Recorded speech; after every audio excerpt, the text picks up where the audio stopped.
República. Bienvenidos y bienvenidas a un nuevo programa, iniciando un nuevo ciclo aquí en La Olla, colocando nuevos ingredientes para compartir. Eso que siempre es una suerte de alimentar nuestros debates, nuestros corazones, nuestros cuerpos y por supuesto que también nuestras mentes aquí en La Olla. Recordarte que puedes seguirnos, seguir los programas, bajarte los programas, opinar, aportar, si nos encuentras en el Facebook o en el Twitter como La Olla. Ahí también están todos los programas que compartimos aquí. Y hoy arrancamos un nuevo ciclo en La Olla, este ciclo que estará dedicado a mirar un poco los aportes de eso que en genérico se suele denominar arte, expresiones artísticas, hablemos de expresiones estéticas, pero vinculadas a su lugarcito en los tejidos comunitarios, en la sociedad, en la economía, en las transformaciones de las colectividades. Vamos a hablar de esas expresiones estéticas más allá del producto artístico. De eso estaremos hablando en este nuevo ciclo de La Olla. Y como siempre tenemos invitados e invitadas para estas conversaciones. Con nosotros, con nosotras está Elvira Espejo, que ya estuvo en alguno de los programas anteriores de La Olla. Ella es directora del Museo Nacional de Etnografía y Folclore, pero fundamentalmente también es alguien que desde sus raíces culturales hace expresiones, estéticas, con los textiles, con la pintura, con el canto, con la música. Elvira, bienvenida otra vez a La Olla.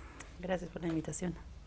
También está con nosotros Mario Ramírez, que es integrante del dúo Negro y Blanco, una agrupación boliviana ya con buen recorrido y que además del trabajo musical justamente se dedican a hacer otro tipo de trabajos en sociedad, en articulación con la comunidad, y de eso también estaremos hablando. Mario, un gusto tenerte en La Olla. Gracias Tocayo por la invitación, vamos a compartir aquí. Elvira, arranquemos contigo porque recuerdo la anterior vez que estuvimos conversando aquí en La Olla que uno de los temas centrales era cuando uno mira el museo. La idea de museo, la primera idea que le viene es cualquier producto estético, cualquiera que fuera, histórico, informativo, metido en una vitrina y guardado como un producto para ser contemplado. Y eso, cuando entraste en la dirección del MUSEF, empezó a cambiar la concepción del propio MUSEF. ¿Qué es una cerámica, un textil, un canto, una música? ¿Qué valor tiene en nuestras vidas, más allá de ser un producto a ser observado? Bueno, en términos culturales yo diría es muy importante ver el objeto no solamente como objeto que se tiene en una vitrina o en un estante o en un museo. Pareciera que en sí el objeto estuviera congelada, como se lo ve. Pero mirando un poco más a fondo, como yo vengo desde la práctica, en realidad desde las comunidades, ahí yo aprendí mucho de las comunidades que tiene que pasar por un proceso, y ese proceso es justamente cómo se va transformando la materia prima. Y cuando llegué al museo sí me pregunté, no solamente al MUSEF de la primera vez que llego, sino en los museos internacionales donde estuve, en British Museum, en Victoria and Albert. Todos los museos tienen esa tonalidad porque en los años 20, 30, 40, 50 que comienza, digamos, a nivel mundial a armarse los museos o conformar un museo, de cómo componer los objetos. Y comenzaron más que todo trabajando o planificando, yo diría, el objeto de cómo tiene que ser ordenada cronológicamente. Eso era primordial para las historiadoras de las artes. Ellos ponían en cronología, ya sean historiadoras del arte, antropología, arqueología, y luego pasaban a los estilos, que son los subestilos también, y en esos estilos se estudiaba el color y estudiaba la iconografía. Hasta ahí llegaba muy bien, porque eso es como está compuesto en los otros museos en el mundo. Entonces, para mí era frustrante, porque como vengo de la práctica y también conozco la parte académica, teoría, digamos, de este contexto de la cultura de los objetos, era súper frustrante para una persona que hace simplemente ver el objeto y no mirar detrás del objeto que tiene. Entonces, ahí para mí era importante poner, por ejemplo, el valor agregado de la materia prima, cómo se transforma en un objeto. Y ahí la vida social de cómo, por ejemplo, tocar la arcilla, tocar el hilo, transformar de un color blanco a color rojo, por ejemplo. Y hay fuerzas. Entre esas fuerzas, que es muy importante, Y por esa razón, en el primer libro que lo sacamos con Denise es Ciencia de las Mujeres. Bueno, en realidad es ciencia y tecnología de todo el desarrollo en conjunto del objeto. ¿Y por qué ciencia? ¿Y por qué tecnología? ¿Y por qué esa transformación para poder entender mejor? Y uno se pregunta ahora, hoy en día, yo sé que hay muchas industrias en el país, por ejemplo, o en el mundo, ya sea textil, ya sea cerámica, ya sea metalurgia, etcétera, etcétera. Pero uno pensara que inventara de lo nada las cosas, es decir, hemos industrializado, no sé, cerámicas, por ejemplo, que sean para pisos, o industrialización de las tazas de los baños, digamos. Pero uno se pregunta que esa ciencia y tecnología ya existía, estaba en la civilización.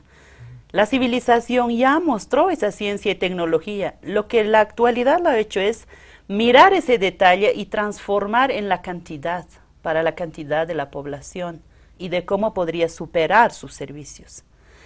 Entonces, para mí es primordial conocer estos detalles para complementar a la educación, y eso es como el museo se ha transformado en este momento, para poder entender la famosa cadena operatoria de un objeto, de cómo se transforma la materia prima a un objeto y qué servicio cumple el objeto.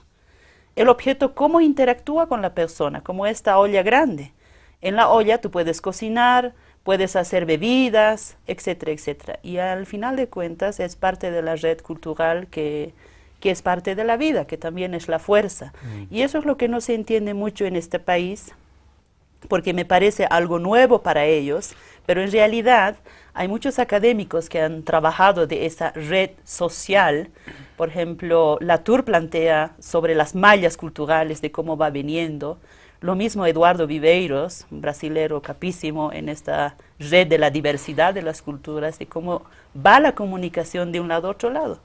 Y a veces la información académica nos simplifica y nos divide y nos dice, ah, no, estos son de Mojocoya, no, esos son de Tiwanaku, o esos son de tal periodo, tal iconografía no significa tal, pero no miro si la estructura también es parte de eso, si también la materia prima es parte de eso. Y estos personajes que expresan acerca de esta cultura de los objetos o red de la diversidad nos dice la realidad, porque cada cosa que podría significar en sí va más allá de lo que uno piensa, de tocar la textura, de oler el sabor, de tener la vibración del color en sí, que va en conjunto. Entonces, eso es la cultura como se ve. Yo creo que esta complementación de la diversidad de las ciencias y tecnologías con la cultura y el objeto va más allá de lo que pensamos. Ahora tú decías, esto no se ve mucho en Bolivia, pero en realidad es como vive la gente en la comunidad mayoritariamente. No se ve posiblemente en los lugares donde se hace más gestión cultural con esos objetos que se produce justamente en la vida cotidiana. En las comunidades más bien sí se lo vi. ¿Y cómo lo miras tú, mirado desde la música, cómo se engancha con estas cadenas operatorias, de dónde vienen las cosas, cómo se engancha con la vida social desde tu trabajo, para mirar que también un tema musical no es el producto único y acabado, y a veces uno solo escucha eso en el disco, pero pierde todo lo que acontece en los sistemas de vida? Es un poco lo que decía Elvira, que parece súper interesante, Elvira, lo que has descrito. Igual, cualquier, por llamarlo de alguna forma, producto artístico, suena bastante feo, digamos, pero cualquier producto artístico tiene igual un proceso de vida, ¿no? Y creo que todo, de alguna forma u otra, está nomás relacionado. Igual una canción, tú escribes una canción que le canta al país, a Bolivia. Para haber escrito esa canción tienes que haber sentido algo, para haber sentido algo tienes que haber visto algo, o haber caminado algo, o haber hablado con alguien, o haber sufrido algo, etcétera, ¿no? Entonces son procesos también. Y ese haber hablado con alguien o haber caminado por algún lado tiene igual una historia previa y todo, igual es una cadena, ¿no? Pero es interesante lo que decía Elvira, porque creo que esa es la mirada y el reto de este tiempo, de tener una mirada más holística de la vida, como era no hace mucho, como quizás es todavía en varias comunidades. Esto de segmentar la vida y ponerla así en pedacitos, en cuadraditos, esta educación occidental de lo bueno y lo malo, sino ver lo blanco y lo negro, hay que romper esas cositas, y el arte ayuda a eso, yo creo, la cultura en general, porque la cultura y el arte, la canción, el tejido son cositas que son parte de esta cadena de la vida que nos hacen encontrar, ¿no? Entonces pasa lo mismo con una canción, como te decía Mario, que nace una canción en algún momento determinado por alguna sensación, algún sentimiento, pero tiene toda una cadena previa y seguramente posterior o circular, como se tendría que ver también en una visión más comunitaria. Ahora, cuando Elvira nos habla de esta suerte que hay detrás de los objetos, hay estas historias, estas vidas, estas cadenas, estas redes de la diversidad, nos decía. Cuando hablamos de la música también, en el caso de ustedes y el tipo de música que ustedes hacen, significa ver cuál es la memoria, la historia de la guitarra, cómo se transformó, cómo fue adoptada aquí, de dónde viene la materia prima para hacer esa guitarra, dónde se comercializa luego el disco. Es decir, no solo mirar el vínculo sentimental, afectivo, la producción del tema musical, sino todo lo que acontece en torno a la producción musical, a los instrumentos, al espectáculo, al momento de la presencia. ¿Cómo se vive eso haciendo música? De una manera plena. Yo creo que justamente ese es el reto, porque mucha gente, yo creo que es el reto también personal de muchos de nosotros, el no quedarnos solamente, agarrar la guitarra, hacer la canción, grabarla y presentarle un concierto y compartirla con la gente, sino eso, desde cuestionarte de, pucha, la guitarra, ¿de dónde viene? ¿Cuál es su origen? ¿No? O sea, es de acá, ¿no? Es una mezcla con cosas también de España, con la vihuela, la madera de dónde sale, o sea, qué bosque estaba este árbol, o sea, cosas así, ¿no? O sea, cómo... Yo creo que ese es el gran reto de este tiempo, el darnos cuenta que al final la vida es como una casa, ¿no? Porque hay dibujos que he estado viendo igual, es una casa, el Runahaki dibuja una casa y ese es el universo, y dentro del universo está todo, ¿no? Está lo femenino, está lo masculino, está la parte, todas las culturas, las diversidades, los dioses o diosas y todo mezclado. Lo mismo pasa con el producto artístico, con la vida cotidiana, con la ropa que nos vestimos, con lo que comemos igual. ¿Quién ha plantado eso? ¿Quién ha sembrado? ¿Quién ha regado? La lluvia, etcétera, etcétera. Lo mismo pasa con la canción, como decías tú. Y también, seguramente con un poema, ¿no? Desde el cuaderno que tienes, donde lo escribes, de dónde viene, cuál es la fábrica que lo produce, quién ha trabajado eso, cuál es la historia de la persona que ha trabajado, o sea, todo se va mezclando. Va a ser imposible que sepamos todo eso, pero sí darnos cuenta que al final todo se mezcla, todos venimos más o menos de lo mismo, y hay una relación y un vínculo, todo es relacional. La canción que tú vas a cantar en un momento específico que va a afectar a una persona de alguna manera, eso lo va a llevar a su casa y eso va a afectar a su familia, etcétera, etcétera. Entonces es un vínculo y una cadena. Y yo creo que el reto del arte ahorita es generar esos cuestionamientos y darnos cuenta que hay esos vínculos entre nosotros. Pues primeros ingredientes puestos, empezaremos a profundizar en el siguiente segmento de La Olla. Esperemos.